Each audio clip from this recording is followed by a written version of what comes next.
I tend to want to apply a lot of grace to myself. Sometimes I don't apply as much to others. What did I do my devotion on a little while ago? This was an hour ago. I wasn't listening. I know you won't. I really didn't pay attention to the bulletin this week because it didn't pertain to me. We can put so many handcuffs on the way it's supposed to go that we don't leave the spirit room to do what he needs to do.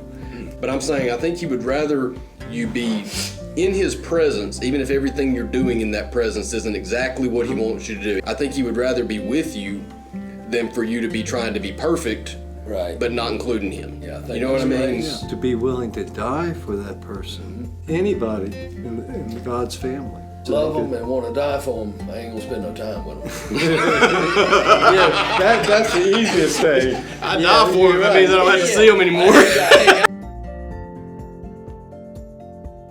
See you. All about the interruption. Oh, you're good, fella. Come on in. Ooh, bless your heart, man. Thank you. Interrupt any time to bring Well, I candy corn. said thank you.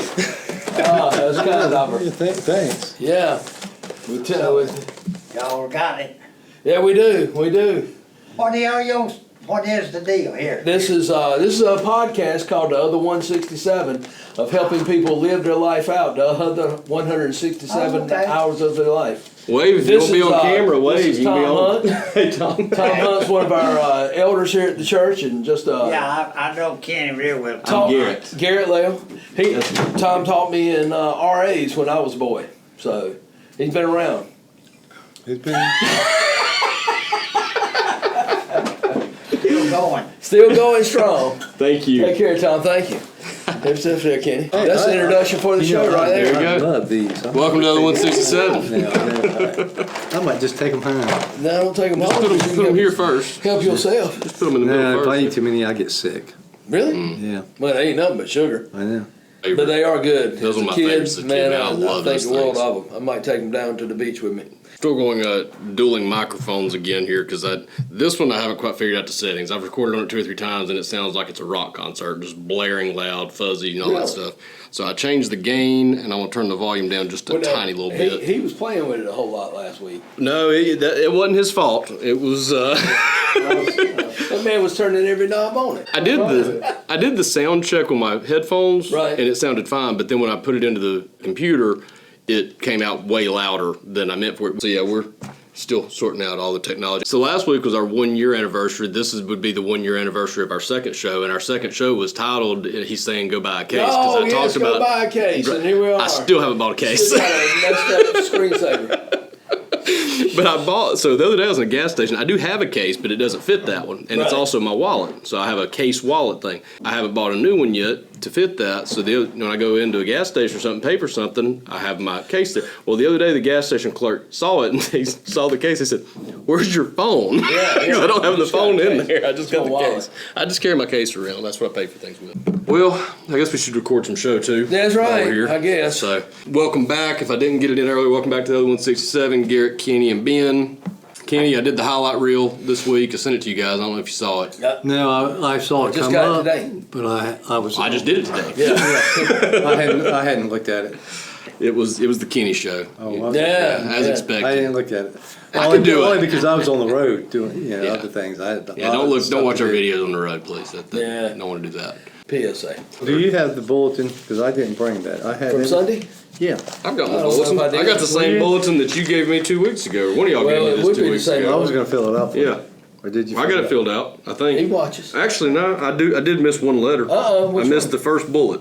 Sharing Christ. So number 2, Right. bullet A. I missed that. There's CPM. probably clear passage for the message. That's it. Clear passage for the message. Clarity proclaiming the mystery is B. Got that one. And then courage to preach the message. That's it. And then the last one was speech and conduct. Right? Walk wisely or wisely walk. Seasoned salt. And seasoned speech. Well, I had all my notes on mine, and I got picked up the wrong Bible, Is there such thing as a wrong one? the wrong translation. Wrong translation. I agree. I'll maybe cut this from the show too, but I am getting a little bit critical of that NIV now as I start to look at it a little bit more. I'm thinking I see a lot of things here that are they don't. Especially compared to an NASB or an ESV. Well, what I'm noticing now that I accidentally have 3 New King James from different reasons. So now that I'm comparing the two, I see a lot of similarities between New King James and NASB. NASB. That's not too far off. Right, but I'm seeing a big difference between the two of those and NIV in some areas. So maybe it's that. Maybe it's that I just was doing the best of, and I had you calling it the nearly inspired version. For whatever reason, I've been really critical of the NIV this week. So Sunday, last week was an interesting show, I guess, as I was editing. I had 3/4 of the description written, right, and then just kind of scrapped it and started it over. And I thought I was almost done. Like I thought it was a pretty good one. It wasn't that I didn't like it, but God just kind of tugged me in a different direction. Next thing I knew, I'd scrapped it. But maybe I was just a week early, because the beginning was going to be that God's taught me a lot about grace in the last year, and my 12-year-old son has taught me a lot too, and from the other side. And maybe we'll save that for next week, because that boy's had a rough week. But so he got in trouble and lost his phone last week for basically, I left the podcast Tuesday. Mm-hmm. Every other Tuesday, I got the kids, leave the podcast, I got to rush to get them, get to horseback, and this is 2 Tuesdays in a row on that rotation that he was supposed to study, and he didn't. And I knew as soon as I got in the car and looked at my phone and had a text from his mom that he was in big trouble. No boy. Now coming fresh off the podcast with a good old dose of grace in me, I'm ready to take it easy, play peacemaker. So I pick him up, and she had told him he could stay with her while I took Reese to horseback. And I just kind of suggested you might have a little bit better time if you're with me, because Mama, I've seen that look, and you ain't gonna have fun with Mama. So he went with me. Well, while we were at horseback, he made me mad. So then all that grace got sucked out of the sails, and I've gone I was pretty hard on him when we got home. Mm. So it all ended well. He stayed up, he studied, he did what he needed to do. He got a good grade on his test the next day. Super proud of him.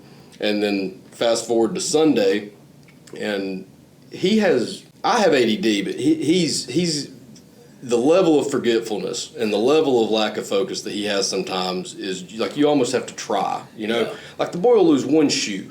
How do you lose one shoe? They come in pairs. You wear 2 at a time. How do you lose one shoe? Sunday morning on the way to church, we go to Mom and Dad's for the weekend, stayed Saturday night, we're going to come back, come here Sunday morning. And he makes me late because he can't find one shoe. Right.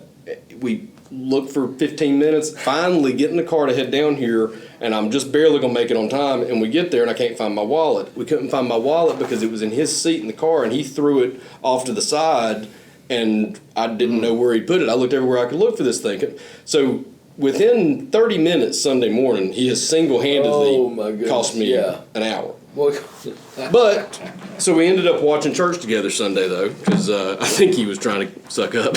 Yeah, that's right. So I was distracted with him. He was asking a bunch of questions during the sermon. He was, Dad, pause it. What does Ben mean by that? Why are they doing this? What's that? So it was nice that he was asking questions, but I forgot a couple of bullet points and all that. I got you. But there was a little lesson, I guess, from that too, and that he had completely failed to study until the last minute Tuesday night. That's what kind of started this whole thing off. And when he finally put his mind to it, which is basically because I'd, put wrath in him, I guess. I mean, I was hot. And he finally studies for like 45 minutes, and he knows it all. And the next day I basically threatened him that if he didn't make 2 A's, he had 2 tests. I said, you have to make an A on both of them, or I am ripping everything out. And I mean, it was a long list of things he was losing. He makes it 194. It's like, all right, you've got this in you, and you refuse to make this easy on yourself. You just have to make it as hard as you can.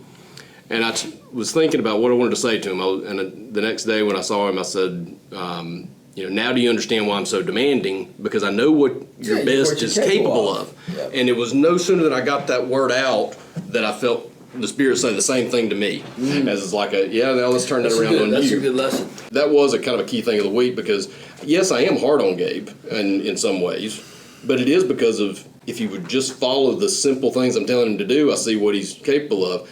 And I think there is a lot of that with God with us. It's not that his rules are so just trying to be rigid and mean to us. He just sees what we're capable of and wants us to live by his ways so we can live our best life. Yeah. The way he wants us to live our best life. No, I think, and that's the old saying of Tom Landry, who's the coach of the cowboys years and years ago used to say this: a football coach is someone who takes somebody who don't want to do it, but makes them realize what you can be if you're willing to sacrifice and do this. And I think oftentimes the Lord knows what we can be. And again, I've always said the Lord's not as interested in your potential as He is your availability. Not what you could be. It's not your ability, it's availability. Right. Or what you potentially could be. Because I can tell you, there are so many people I meet when they come to the Lord, I'm thinking, oh man, this could be one of the greatest things ever because God's going to use them in a great way. But if they never avail themselves to it, then it just was, it's sad. It's sad. I mean, I think Saul is an excellent example of that.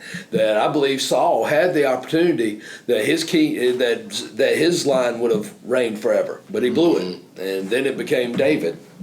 And so there's always potential. But that doesn't mean anything. But God sees and wants to push us to be more than we could ever be through His Spirit. And I think that's the key. That's what we want for our children as well. Is we want them to become so much more. And we know it's there. Yeah. It's just maybe they didn't put forward the effort. Maybe they didn't. And I think oftentimes God may look at the churches in America and say, "Man, I really wanted to do something through you, but." Yeah, for whatever reason. Well, and sometimes it could be laziness, sometimes it can be lack of effort, and sometimes it could be just getting in your own way too. And I think there's some of that with my kids, with myself, with all of us, right? I mean, sometimes it's a laziness, and sometimes it's just overcomplicating things and putting barriers between us and God that don't need to be there, and just finding ways to put Him off, and finding ways, excuses or whatever you want to call it. There's a lot of different ways that can show up, but sometimes it's just overcomplicating things. I think we may have asked this, and I don't know if I've asked Kenny, and I think Kenny, I'm just curious to get yours. Do you think that, we're 2 Corinthians 5:10, we're all going to appear before the judgment seat of Christ, the Bema seat, and there, our works will be weighed. Do you ever think that we're going to have to answer for maybe what could have been? I think probably, but I think I believe that God doesn't just give us. How should I say this? I've heard a lot of people ask, "Well, if I didn't witness to that person and he ends up in hell, am I responsible for that?" Right.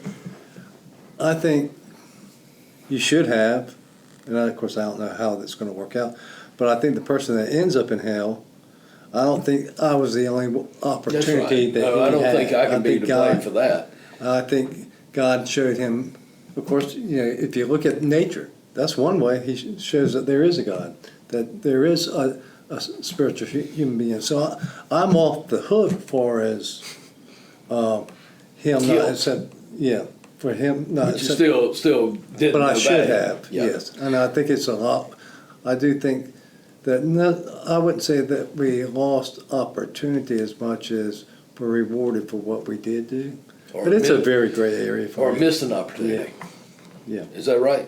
Is that what you're saying? What did you say? I mean, because to me, it's missed opportunities is what I think is going to be the thing that if it plays out that, okay, Ben, you were a pastor and I asked you to do this, and this, or I asked you to go and preach at this church rather than that church, and this is what would have happened or could have happened, or I'm just curious. I just because God is a God that knows them all, and now we're starting to get into where I started getting confused about the Marvel movies. What's the metaverse? I don't know. Wait a minute. What universe? I'm in this universe. I can't. My mind can't comprehend what ifs. And so I don't know. There's just a part of me that I wonder. Okay, what would have happened if I would have obeyed here, or what would have happened absolutely. if? And I think it's one of. I don't know that it plays out, but I know we'll be held responsible if we to him who knows what to do and doesn't do it. It's a sin. And there is what if. But then, God uses a lot of our what ifs for His glory, too. Mm-hmm. Mm-hmm. What if I would have done that? What if I would have been a nice person? What if I didn't have some major problems in my life? Well, the what if, I wouldn't be able to help those, for one thing. But if I didn't do that, I could have did this a lot better. Right. But now, he's working all of my mistakes out to help other people. I'm helping this area. Well, I probably should have been helping this area, but I missed that opportunity.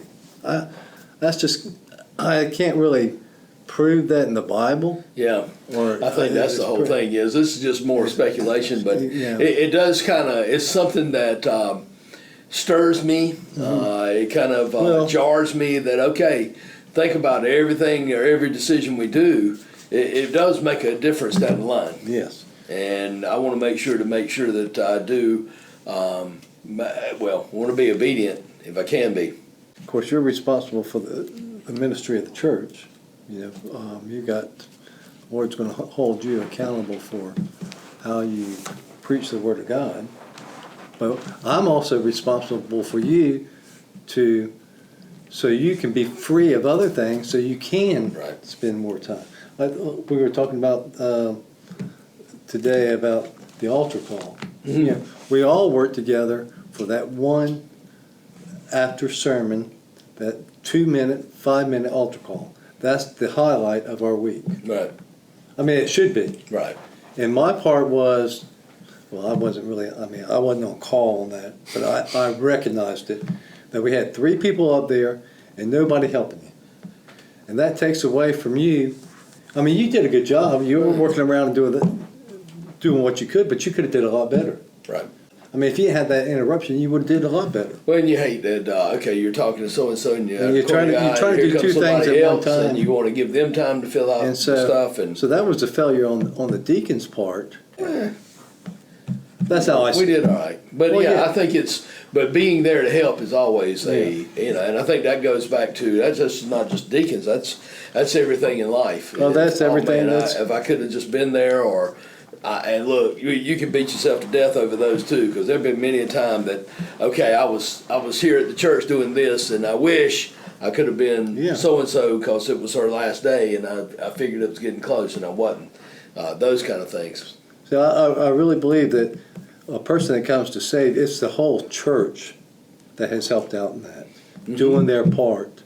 The people behind you That's right. is doing It's a lot of safe- things that aren't seen. So you are able to present what God has, the gift that God has given you to preach a gospel without interruption or without, oh man, the toilet stopped up. I got to do that, or something like that. I got to fix the toilet. Then now I'm not going to be as prepared You're not as prepared as you were unless you come to church and everything is running smoothly, and you can focus on God for 2 hours, and then you can preach the word from your heart. Right. That's what I'm talking about. I get you. Well, You don't have to worry about Well, there's so Sunday much school that goes class. in behind it. Who's teaching that Sunday school Right. class? And then you get up there, and I mean, you do a good job anyway. But my responsibility, well, I would say one of my responsibilities is to free you up so you Right. can do that. I mean, I won't No. say just my responsibility. It's a lot of people's responsibilities. There is that, but then I think there's another side of it too, and this is where I find a lot of freedom, I think, and it definitely helps with worrying quite a bit or not being as upset or worried in certain situations.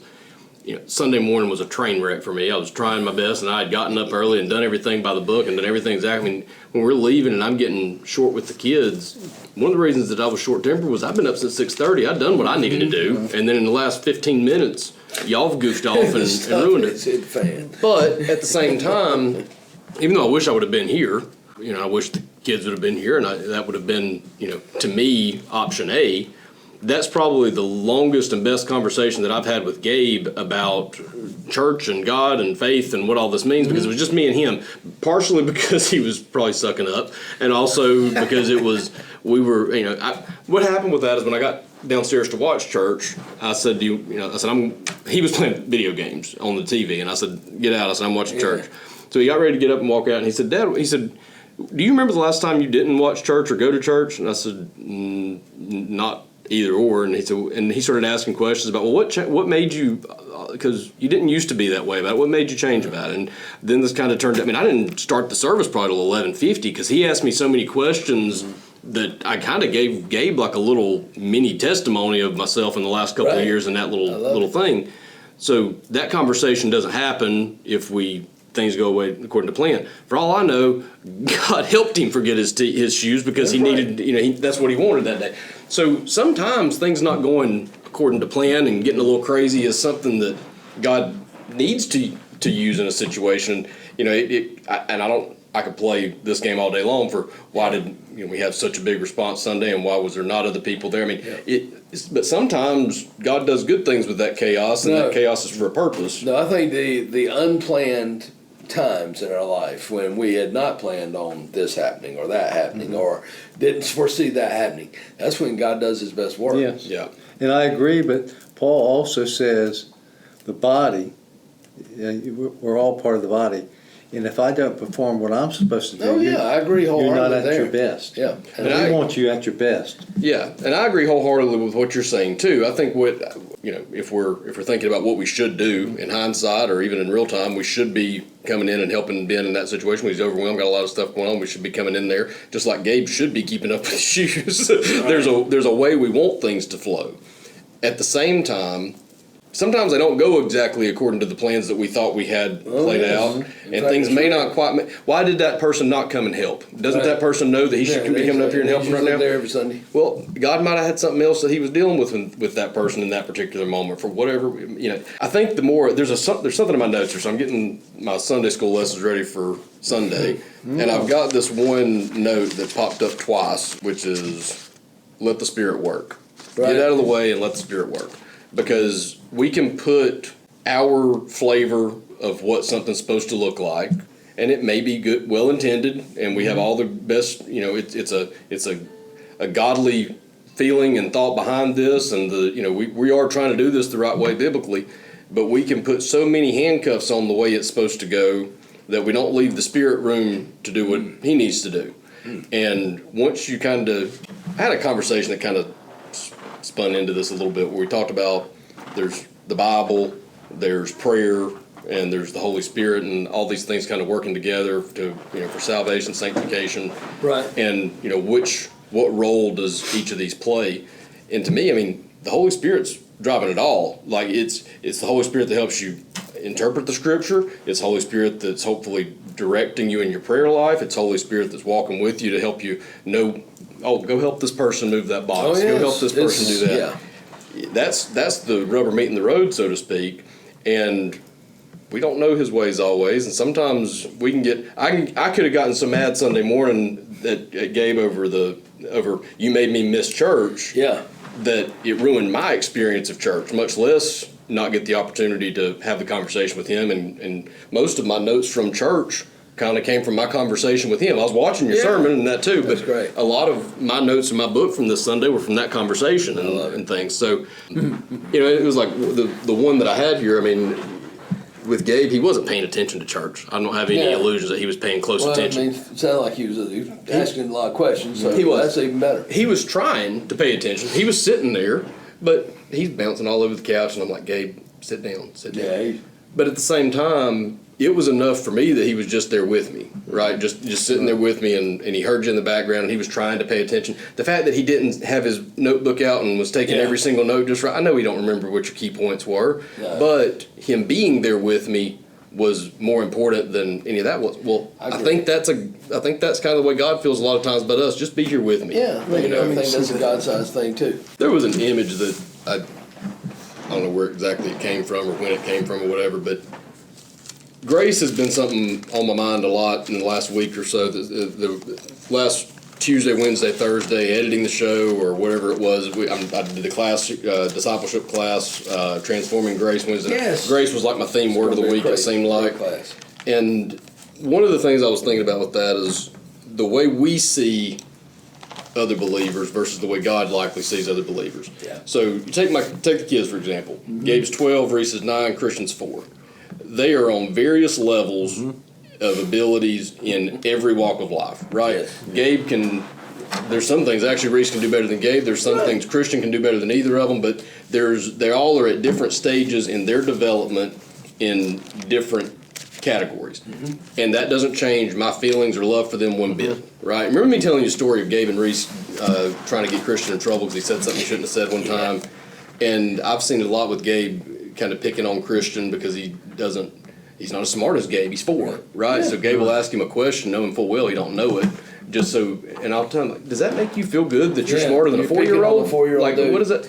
So I don't look at it and say, well, I love Gabe more because he's smarter, or he can shoot a basketball better, or Reese better because she rides a horse better, or Christian better because he's the youngest and doesn't know any better. It doesn't change my view of them. Right. I just see 3 of my children in different stages of their progression towards what they're going to be one day. I see their potential, and I see how much potential there is in each individual one of them, Right. despite the fact that Gabe is a few steps closer to realizing that potential than Christian is. I don't wonder how much we do that with ourselves and other believers, especially newer believers, Yeah. when we want to try to look, well, they don't know better than to do this yet. They should know better. I mean, that's kind of from this. Well, I think one of the things about grace that we need to always at least for me, is I tend to want to apply a lot of grace to myself, and sometimes I don't apply as much to others. Yeah. And we are very stringent on those that we know. We're stringent and very strict when it comes to folks that maybe they're in the same church family. We tend to be more judgmental, more harsh for those that maybe we've known them, or either we always want to. And what happens is we make grace a competition. That's the opposite of what grace is. Grace is the opposite of competition. Grace is it's given to you. You don't earn it. But we always want to earn it, and we always want to make ourselves seem as I don't want to say better than, but a recipient of more grace, or we've always got to be, because we've got that competitive juices going. But that's what happens is I got to make sure that I'm a little bit better than you. That's not grace. That's legalism at its core. I'll give you an example. Showing grace to a new believer. We used to have, I don't know if the Baptists do this or not, but we used to have like testimony night. You just get up and testify 5 minutes maybe if you want to, just from where you're sitting or whatever. You know what I'm talking about? I do. I think I might have seen it once or twice at the Baptist church You've on a seen it Sunday here. night. Well, it was 20-some years ago. But Yeah. Well, I guess that was pretty and a prevalent. lot of it is we don't have the night services like Well, we used to. that's true. Wednesday night's the only thing we have, Yeah. but then then you got so much going on that, I kind of miss that Sunday nights and Wednesday nights prayer meeting services. But we would get up and you would just share what God has done for you on your life. What's he showing you this week? What's he doing? Yeah. And there was one person that got up, and I think she said every cuss word in the book. I mean, she didn't use the Lord's name in vain. Right. How happy she was. She was in a halter top. Now, can you imagine those people, older Christians, that most of them thought, is she even saved? Doing all that? But she hadn't learned. And so they didn't give her a whole lot of grace. They talked about her, actually. Eventually, she did learn. Was it wrong that she was saying, those type of words in church? I don't think so, because that's not what her heart was. No, that's where she was. That's in just her, how her she state was, state of being. I do remember that. It was the funniest thing I've ever seen in my life. Well, it's like the story I told you about the preacher that the homeless guy got on YouTube. It was a big super church or something that they had on YouTube, and a homeless guy comes down there and he was cussing like crazy. But you talk about somebody who was having a moment and loving the Lord. I mean, he loved God, just was kind of new to it and had bad habits he hadn't quite broken in the first 5 minutes of his walk. You know what I mean? Yeah. I laugh at that a little bit, but it also can go to the other end of the spectrum. It's real easy to. I'm talking about Gabe a lot on this one. Sometimes I might be a little harder on him because he's the oldest. He should know better.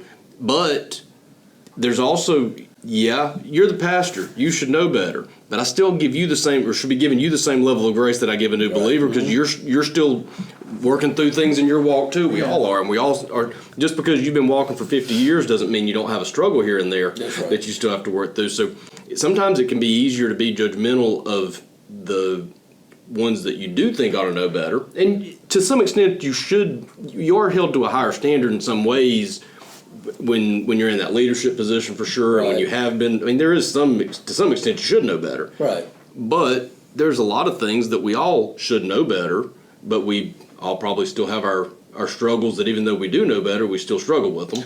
Well, I struggle more now than I ever have. I do too, and a lot Because of I didn't realize how bad I really was. right. I guess I was bad the whole time, but I struggled with pride, things that I didn't think were bad. I'm a bad person, overwhelmed with how evil I am. Pride was a Yeah. big surprise to me.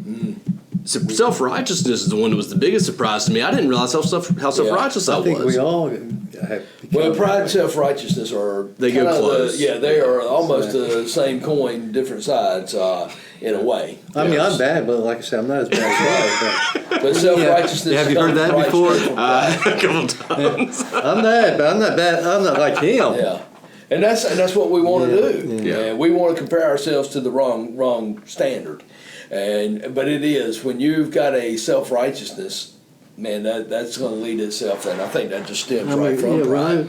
I first come to Christ, it was just the tip of the iceberg. The big sins, the things that your conscious sins. You're not supposed to cuss. Use the Lord's name in vain. You're not supposed to steal.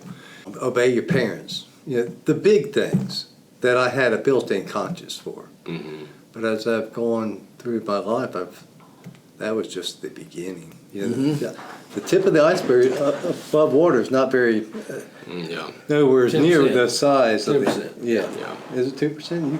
Actually, 10% is what they say. That's the only part of the iceberg you see is 10%. I mean, is that scientific fact? I think so. Oh, wow. Yeah. Wow. Well, and that's what they say about And that's more- what they say about a lot of stuff, like sermons and Sunday school lessons. You only see that 10% that I do when I preach. Yeah. The 90% is the time spent in the office or when you Oh, yeah, were yeah, alone right, and all right, that. And nobody ever sees that part. And And that's really, I mean, if you stop and think about it, that's also the substance of a man, if you will. We only see about 10%, but there's 90% there that's And then we down below the surface. And then we only retain about 10% of what you say. Every time. like what did I do my devotion on a little while ago? This is an hour ago, less than an hour ago. I'll give you an hour and a half. I wasn't here. You were there. I wasn't listening. I know you won't. I really wasn't. I was, and I tell you, that's no offense, but somebody was asking me about ice cream. I got talking to somewhere else. No. I did my devotion long before the ice cream time. If it was the first part of if it was the first The part of the very service, first part. Okay, well, I was just getting used to things. Yeah. I wasn't. I'm finding my But notes. you were there sitting still. I was talking about the schemes. Do you remember that? Oh yeah, Getting scammed. yeah. Well, now when you say it, I did, but I hadn't actually committed it to memory. But so I already know most of the time. It don't matter who you are. It doesn't matter if I you're a wasn't good ready to teacher or listen. not a good teacher. A lot of times it ain't gonna. A lot of people aren't gonna retain every Because bit. I wasn't ready to listen. I was busy doing something else. That's my fault. Yeah. I just wasn't ready to listen to you. You don't know what you were doing. Yeah, I was looking at food. I was thinking. He knew exactly what he was ready to do. Here's what I was really doing. I'll be honest with you. Where's those hamburgers? Yeah. Somebody told me there was hamburgers when I come up here. Oh, I was, I don't see no I hamburger. don't see that. Yeah, I was trying to. But you did come in here eating a chicken kebab. I thought that was pretty impressive. No, that was a corn dog. That was the last corn Oh. dog. She had one left over and handed it to me. Okay, that's why I came down here. I figured you got another ice cream sandwich too. That would have been 3. That would have been too much. Yeah, I don't want to be blunt. Yeah, that would be considered as a pig. Yeah. You can't walk around there. I'll wait till everybody leaves, then I'll go back You're up gonna there. go up there When I and go see- get those see it grapes. Oh man. Man, I wasn't hungry when I got here. Y'all got me hungry now. Yeah, well, we had carnival food. Yeah, Oh, nice. It's a little bad. I love I got the here- chicken kebabs. because I really didn't pay attention to the bulletin, what was in there, because it didn't, this Maybe week, 'cause that's the theme. it didn't pertain to me. If it's something that I was interested in, or something that I had to do, then I would, yes. But Renee actually texted me, are you going to go eat lunch? And I said, What lunch? Where? what? Where? Yeah, I actually answered, what lunch? Yeah. Just trying to, because it's a picture of, yeah, no matter who you are, you can preach or you can hear a sermon, and you're only going to retain a certain amount. And that's why I think it's imperative to write notes, to go back and review those notes, and to make the effort to apply those messages, no matter who's speaking. And so, but I was He talking was about proving. I proved his point. yeah. Because I didn't know what he The was talking. schemes of the devil. But we were talking about scams. Our police chief here in Fuquay, shout out Tim. I don't know if he's a listener or not, but anyway, he did a great job of presenting scams. He is good. And how to avoid scams, especially for our senior adults. And so I did one of Ephesians 6:11 says, stand firm and thereby resist the schemes of the devil. That word scheme is really schematics. It's a tactical playbook. And so we talked about how the enemy, what he does as far as deceives, he destroys, he causes doubt, he discourages. Those are the things, and we just talked about how to avoid that scam, because he'll scam you in a heartbeat. He'll try to deceive you into thinking that. I mean, think about all the traps that are out there. This world, stuff is more important than eternal stuff. I got to have more money. I got to have the biggest thing. Or is your relationship with God bigger or better? I mean, there's some of those, and the lies are various and sundry. And it's easy too, because what you just said, the things of this world, it's easy to get caught up in this world because it's something you see. That's right. But we're worshiping something that we don't see. That's right. But really, the spiritual world is more real than the physical world, because it came out of here. So we don't have, unless God intervenes, we don't have the ability to see the unseen, and so it's hard. Well, and that's what you walk by faith, not by sight. That's one thing. And then on top of that, these spiritual wars and spiritual battles we have, they're real. And they're not against flesh and blood, but against principalities and powers in higher places. So, I mean, you're talking about, it's seen in the seen world, but it's really behind the scenes. And the person we worship, God himself, nobody's ever seen but the Son, and nobody ever will. Yeah. That's just kind of hard for me to believe, but if he's in everything, it's hard to get your arms wrapped around it. I can't. That God is so big that he's everywhere in everything. And Jesus is the one we're going to see. God, the angels haven't even seen him. Well, I mean, you look at the angels in Isaiah 9. A lot of times they're covering their face, but they had to know something's there to say, "Holy, holy, holy."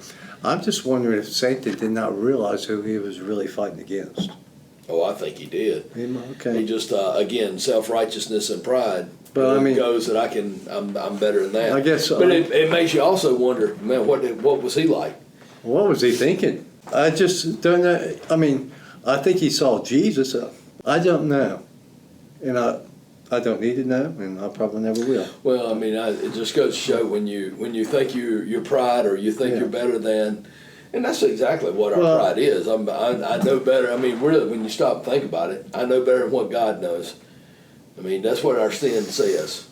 I think my way is better than what God is saying, and I choose my way over his.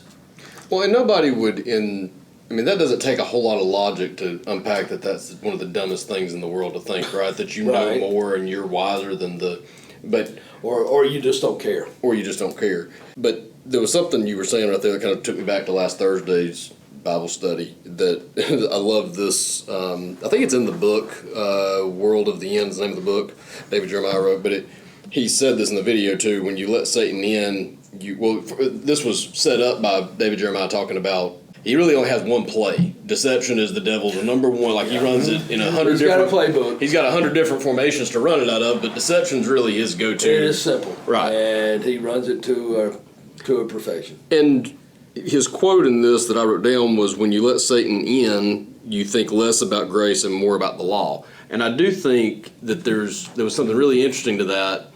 That think about he was talking about the Adam and Eve story in Genesis 3, and but there is also, I think, in our lives, one of the, if you think about deception from the devil's standpoint, it makes a whole lot of sense for one of his best trick plays to be to talk to you about the law because it does two really good things from his side of it. It gets you judging others, Right. and it also That's gets you right. judging yourself and feeling bad about yourself and hiding from God, which then goes back to Genesis 3 in the garden. I keep getting sucked back to that with Genesis 3. The hiding is, to me, that the fact that they hid from God seems like such a big point in that story, in that, yeah, the sin was the sin. How You you gonna do disobeyed. that? But how are you going to why compound it by running away from God? 'Cause I think that's what we do so much in our lives. Well, it makes you wonder why on earth would they do that? Right. And part of me is, did they truly understand who God was? I mean, they're young, and I mean, I don't know how long they've been talking with the Lord, but I mean, did they truly not comprehend His omnipresence? I don't know. I mean, did they obviously thought they could hide Yeah. from God? I mean, because somewhere down deep, they must have believed it because they were hiding. Yeah. And Sin makes you do a lot of crazy things. I've never really done this, but I wrote down in my notes there. I think I may end up doing like a deep dive on Genesis 2 and 3. Right. Because I think that's something that when I read it months ago, it stood out to me, and it's come back up to me several times. And I just want to learn. I think there's some things in there that I've never really taken the time to really think through all the way through in just the sequencing of it, and there's a whole lot of stuff there. So I may take some time and deep dive that a little bit. there's a lot there. Yeah. And there's some things that we just may not get all the answers to. Right. I mean, But I quite think a there's bit. the thing that kind of is, it's not about, to me, what was happening. I mean, it is, but it's not. It's not about getting to the bottom of what happened in Genesis 2 and 3. Right. I got my notes here, reverse engineering it, because it's the reverse of that, or the opposite of that we are doing at salvation. We are coming out from hiding with God, Right. despite the sin that we know is there, and we're acknowledging Him, and that's where you start to experience the grace. So this is like a very fresh thought that I've not really put together all that well just yet. But to me, it's important for me to kind of understand that what was going on there, because it's sort of the opposite is what we're doing day to day, hopefully. So that's kind of you stop and think about it. I mean, we talk about the God, small g, of this world has blinded their eyes. I mean, maybe that's part of what Adam and Eve were going through too. I mean, because the opposite is when they realize and they come out of hiding and go to God. So, I mean, there's just a part of me that maybe that's what it is we're blinded by it. Yeah. We're blinded by it, and we're blinded by all of it. We're blinded by the fact that we think we can hide from Him. Right. We're blinded by, I think that there was the song that so I sent you a song, and then you Right. sent me one back, Church Parking Lot, and I've got to tell you, Church Parking Lot's become like my favorite of the week. I've listened to that one so many times. Well, I had to hear it because I was thinking, man, what This could has got to that be be good. about? But I've loved that one because I was thinking about it, and it's like, I think God would rather be with you, even if you're not doing everything exactly right. And I'm not saying that He's condoning sin. That's not what I mean by that. No. But I'm saying I think He would rather you be in His presence, even if everything you're doing in that presence isn't exactly what He wants you to do. Even if you're like Gabe bouncing all over the couch during church. I think He would rather be with you than for you to be trying to be perfect, Right. but not including Him. Yeah, I think you know what I that's mean? grace. And That's grace. it is grace, but I mean, sin makes you want to kind of pretend God's not looking for a minute, Right. right? And when the devil wants to get involved in it with the deception, he starts talking about other people's sins or your sins or whatever, and Satan talking about sin seems to drive a wedge between us and God. No matter, and there's 100 different ways that can play itself out, but Right. he seems to. That was so backwards of what I would have thought. But when he said that when you let him in, you think less about grace and more about the law, I would think the devil doesn't want us thinking about God's rules. Yes, he does, because he wants to point out how we Argue can't down. keep them. Yeah. Oh, and nothing more discouraging. Well- I mean, Yeah. that's what He wants to do, is discourage you, deceive you. Yeah, Well, like I I said, don't measure up. He tempts you to do it, then he accuses you. Yeah. yeah, He works both sides. yeah. Tempts you to break it, Mm-hmm. then now he's making you feel, well, there's no hope for you now. Right. He accuses you. discourages So- you left and right. Yeah. So he plays both sides of the aisle, or is that what it's called? Both sides of the aisle. That'll sides. work. Okay, but here's the Both funny sides of the thing. ball. Yeah. Well, here's the funny thing about that. God plays both sides too. He tells you not to do it and forgives you for it when you do it anyway. Yeah, but at the same time, it's not in a deception. No, it's not deceptive. I mean, that's the thing. It's in a love. He's sitting there telling you don't do it, Right. And again, it goes back to why is he telling you not to do it? It's not about because I said so. It's not every single thing that he's told you to do or not to do has Right. been for a reason, a good reason, and it's for the benefit of his kingdom, which you're a part of. Right. So every time that he's never telling you to do something just because he doesn't want you to have any fun or to make things hard on you. There's always a good reason. Well, a lot of times he's trying to protect you. Mm-hmm. You're the one that's going to hurt. Right. You know, you're the one that's going to spend a lifetime trying to get over that. Yeah. Well, and that was me and Gabe last week getting so mad at him for not studying. And he was all upset and he was crying. Now, here's the extended version of it. Gabe hates to get yelled at. Right. Hates it. Well, He's always been... He's a pleaser. No, I don't want to even say tender-hearted, but he's a pleaser, and he doesn't like knowing he disappointed somebody. And I was talking to him before I lost my mess on him. Okay, when I still had grace in my head, he was upset because his mom had hurt his feelings. Mom had already dropped the hammer. And I said to him, do you think she made you cry on purpose? And he said, well, no. I said, yes, she did. I said, because we know you. We know that that's the best way to get your attention. I guarantee you that she was trying to hurt you. Because I don't like that it had to get to that point, but I'm quite sure she meant to do that because sometimes I do it. In fact, I didn't know it yet, but later on tonight I'm going to do it again. You're going to get it again because it is the button that I can push with him. But I have to push that button. So in that particular case, I don't think this is always it, but in that case, I had to push that button so he would feel the hurt, so he would change and actually start studying because he had a test tomorrow. Right. And the reason for that wasn't to be mean. It's because I wanted him to not have to deal with mom's wrath again tomorrow when he got a 43 on it. Yeah. You know, so there was a lot of, there was a lot of stuff he probably didn't recognize as grace that I was doing out of love. It was way, you had to dig pretty far to find out why I was doing it. Now, he wouldn't have had to have suffered that if he would have done what I said the first time. Right? But, I take that story and I don't understand, I don't really see much of a difference between that story and my life with God. I feel like that's kind of me in a nutshell for 30, ever how many years and continuing, day in and day out. Yep. So. Agreed. And I'm just thankful that we do have a Father that is so graceful and so gracious. Because if he'd have given us what we deserved and what I earned, man, I has the shudders. It makes me shudder. But the fact that he doesn't give us, that's his mercy. Yes. And I've heard it. The difference between mercy and grace is like getting pulled over for a speeding ticket. You ever heard that one? Mm-hmm. I don't think I've heard it that way. Here, let's say I get pulled over. Police chief. Tim Smith was here today, and let's say I get pulled over by him. Mm-hmm. Mercy is I'm dead to rights. I deserve that ticket. Yeah. But mercy says I'm not going to give you the ticket. I'm not getting what I deserve. Yeah. Grace is him not giving me the ticket and then turning on the lights and saying, "Follow me to where you're going. I'm on the game. We're going to go fast." Yeah. That's grace. Yeah. And again, not breaking the law. No, don't take it to that extreme. Yeah. But it's giving you a police escort to where you're going. Yeah. Don't get into the fast thing. But so that's mercy and grace, and our God is rich in both. Yeah. And at the same time, I don't want to speed just for speeding's sake. Yeah.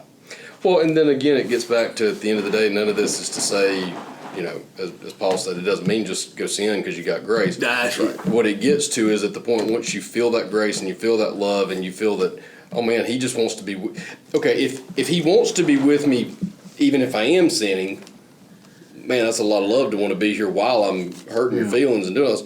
Well, now I don't want to sin no more because now I don't want to hurt his feelings. And it's not, now I'm not, you almost kind of become legalistic if you want to say that because you start following the rules, but you're not following them because you have to follow them anymore. You're following them because you want to. Now you want to follow the rules. Once you feel the grace, you want to follow the rules. You follow them out of love. Right, you follow them out of love, exactly. And then, and I was just thinking that since God has shown us grace, we're supposed to show everybody else grace. And that's hard to do. For me, there's some people that just get all under your skin. You know what I'm talking about? Just under your skin. Yeah. I know. Man, I can't believe they did that. Yeah, Not you, but constantly complaining. I don't know what y'all are talking about. I get along great with everybody. Get a grip. Those kind of people. Yeah. Complain about something. Nothing, always negative. Now, they get on my nerves. Right. And I'm learning through Renee's helping me, but I'm learning to just accept who they are. Right. Yeah. It don't And mean love a 'em. thing. Yeah, there you go. But there are some people that can get on my nerves. Sure. No doubt. No doubt. I mean, We all have y'all- them. There are some people, not in this church, but some people I deal with. I don't even want to be around them. Yeah. I just don't want to be around them. And they're Christian people. Yeah. If God, But they're just hard. they're just hard. Yeah, For me. Some people are that type. And I have had, that's a big thing that I'm working on. Now, I don't talk to them about them in front of them, it's always behind them. You know what I'm saying? Isn't that what we're supposed to do? Isn't that the right I thing? believe that's- I'm just yeah. sitting here That's the thinking, right thing, isn't Yeah, it? Lee, I feel bad. Yeah, that's in Matthew chapter 41, I I believe. feel bad. Yeah, that was somewhere in the Bible that we're not supposed to talk bad in front of them, it's just behind them. That's Yeah. right. Yeah. And Don't hurt the feelings. Renee's helping me show grace on that because she gets on me on that. But there's nobody here, I will tell you that. It's just somebody that just, No, I know the people. there's one little cloud in the sky, Yes, it's going to rain. Yeah. I like to be around Tiggers, not the Eeyores. Yeah. Well, it is. Everybody It has. just- I mean, I've got my challenge people too, you know. But that's the thing about it is that's where I go back to the kid analogy. The way God would see that is that we're all those children. Maybe and I don't even think God would sit there and say that you're the 12-year-old and they're the 4-year-old necessarily, right? Right. He would actually probably say that we're acting like the 4-year-olds when we're getting so mad about those types of things, right? But I had a conversation. I can't remember exactly how it went the other day, but I had a conversation about this with somebody the other day where I said, you know, sometimes the best I can do is ignore somebody. That's as much grace as I've got. I can, you know, but honestly, if you want to take it all the way out to the way He intends it, no, it's to love them, to pray for them, and to be kind to them. love. Right. Yes, yeah. To abound in Yeah. love. And that's what we're looking at this next week is Paul prays that for the church at Thessalonica. Yeah. That they would abound in love. And it's not, and then he says, and not just for each other. Yeah. And it's easy to forgive them, but to love them, Yeah. man, I'm glad I That's a don't. stretch. I mean, always talking about her husband, I'm saying, well, you ain't no prize anyway. Yeah. And I'm just thinking, Yeah, Kenny's getting worked up. I'm just saying, those are the thoughts that I have, and I'm Right. trying to, and I've got to pray and love them, and That's right. you know, do good for them. That's Continue hard. to love. It is. That's one of them prayers that when I pray for them, I'll say, no, now God, I'm not being judgmental, and He'll say, are you sure you're not? Yeah, I'm not being judgmental, but they sure are sorry. I'm not being judgmental, but yeah. Sometimes it takes my victory away. I just got to get away. Yeah, that's it. No, I said that. I said It can rob you. I said that this very week. I said, you know, can't say anything nice. I'm just going to be quiet. That's the best I can Rob do you right of your now. joy It's the if best you're I can not do. careful. But no, it's But I've got to learn to, and I am learning. I haven't mastered. I've left the building, but I am learning to be more patient with people like that. Yeah. yeah. Well, if you stop thinking about how patient he is Because I with ain't no us, good. That's I- it. You're right. I'm not That's the whole key. I'm not God's favorite. I'm just one of His children. That's And right. He loves And them as, just as as much good as as He he's does been me. to me and Yeah. forgiving and gracious and And I'm oh, my commanded to do that too. I think, you know, Jesus, and I've said some of this before, that the top 2 commandments, Jesus was asked, love the Lord thy God with all your heart, then love your neighbor as yourself, okay? Mm-hmm. He was just really repeating what was in the Old Testament because that's what this guy knew. But later on, Jesus raises the bar for we're supposed to love our brothers and sisters as Jesus loves us. Yep. Yeah. And that is, And forgive And that as means- God's forgiven you. and dying for these people that aggravate you, you know? You're willing, That is- to die to self. so when I read Everybody it, I think that's in John, what is it? John 16:34, I believe. Let me see if that's correct. what are you thinking? We're supposed to, a new commandment I've given you, that you love your brothers and sisters as I have loved you. Right. Yeah. Okay. Is it John? Well, I'm not sure about 16:34, but I know John 15:13. No greater love does It man is. have than lay down his life for his 16:34 friends. is Jesus thanks God that He loves the disciples as much as He loves Him. I think. Let me see. You're gonna be hard pressed to quote 16:34. Is that in there? I got Oh, 16:33, and then there's not. John 17 is the next 17:34. verse. 17:34. What's it, You're gonna be hard pressed to quote that one too. That ends in verse 26. Could it be 15? I love it when I get to watch a blooper reel play out live, and I know it's already in the blooper reel. Okay. I bet it's John. You're thinking John know. 17 because in John 17 he knows he's going away. He's praying the high priestly prayer, Yeah. and I pray that they would be one just as I am one. I don't know that he prays that they would love each other as I have loved you. That's what I'm trying to. Well, think about 17:23 says, and the world may know that thou hast sent me, has loved them as thou hast loved me. Okay. So he said, he's talking to God that God loves his disciples as much as he loves Jesus. Right, and that we would love each other just as And that's before that high priestly prayer is Yeah. deep stuff. Yeah, that's actually he commands them, and I think that might be in 16. Well, and he says that, and they'll know your love for me by your love for one another, also. And 15:13. What does that say? What greater love does a man have than lay down his life for his Okay. friends? But then 15:17 says, "This I command you, that you love one another." So, 13:34. if you're trying to find a verse about John saying love, Here it is. or 13 Jesus saying love in the book of John, 13:34. Yeah, that's it. The new commandment I give you, that you love one another as I have loved you, that ye also love one another. Okay, and then it goes on. By this, all men Yeah. will know you're Yeah. mine. Yep. yeah. So we're supposed to love our brothers as Christ loved us, and that sets the bar higher. Sure than, does. Yeah. Love your brother as yourself. Well, and for the Sunday school lesson this week, and we can kind of maybe close some maybe on this, but on the Sunday school lesson this week, I'm kind of, this is Acts 15, and there's the part where basically they're trying to decide which of the rules the Gentiles have to follow, and they pick these four and say, okay, do these four. Right. And I kind of asked myself a question in the notes a little bit, like, why those four? Why those? You know, and I've done some research on Don't it, eat kind of meat get some. sacrificed idols. Right. And it's like, okay, well, I mean, none of the commandments, really? Like, if we had four to pick, and I don't think, I mean, I guess idolatry's in, that's in the commandments. But anyway, trying to unpack what that was, and I thought, well, it's probably a lot of just, it's showing respect for the Jewish traditions, and it's in the spirit of, kind of getting, having respect for the faith, and I'm sure there's other reasons that you can get into why those four were. But at the end of the day, I think if you really wanted to boil it down to, okay, we're all saved by grace through faith, and there's really not necessarily a set of rules beyond that. It's just grace through faith. Right. If we want to get it back to one rule that we all should follow that brings unity, it's that one. Love one another. That's what we should be unified in. We should all be in agreement in that one thing.